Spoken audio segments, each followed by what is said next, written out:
So welcome back. So in the last video we have talked about what is servlet, how servlet works, right? So we have also seen the life cycle of servlet. So the first method in the servlet life cycle is init. Then we talk about service, and then we talk about destroy.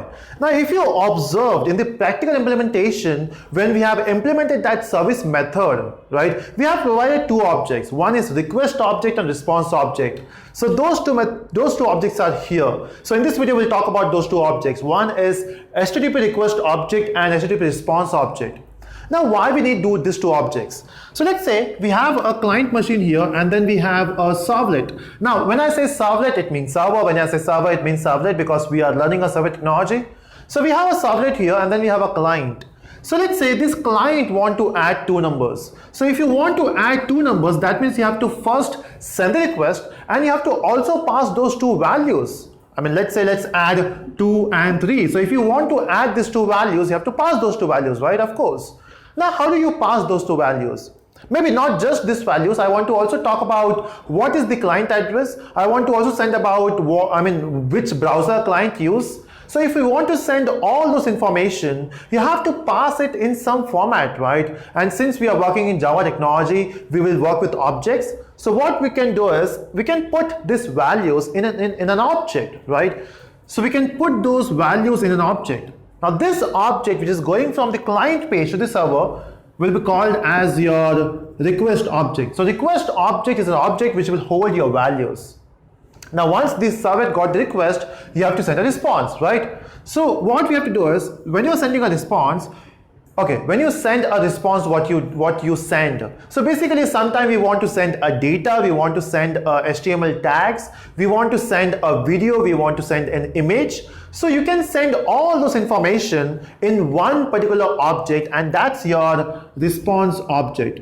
So while sending the data, we'll be sending a response object. Now this response object will have all the data which a client need, right?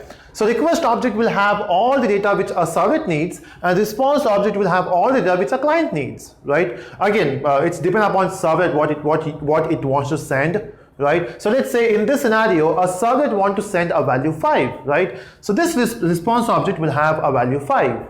Now it can be of type, so this data can be of type text, this data can be of type HTML, this data can be of type, let's say, video. So you can have all this format in your response object. Again, you can specifically, you can specify what format you want to go for, right? Again, how to do that, that was in the practical implementation, but that's possible. You can specify what type of data you're sending. You know, in terms of, when you talk about the web services world, where you return JSON value, you don't return a page or a text value, what to return a JSON value. In that scenario, you can specify what data you want to send from the server machine to the client machine with the help of response object.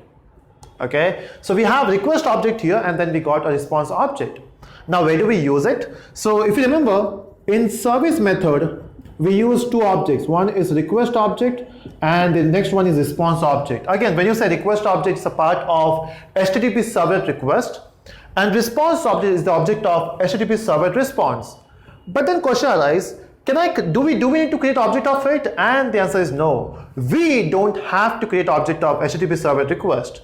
Your Tomcat says, hey, you want an object? I will give you the object. So Tomcat will give you those two objects, request object and response object. You have to specify what you want, and Tomcat says, I will give you that. Okay. So in the service method, you have to specify the references so that Tomcat will give you those objects to you.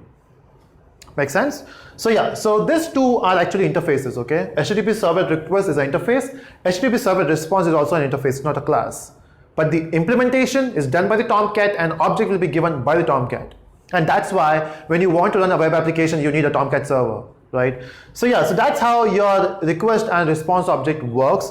This is the theory part of it. We'll see the implementation of it as well. In the next video, we'll talk about how do you call a servlet from a servlet. Is it possible? Let's see how to do that. Thank you so much.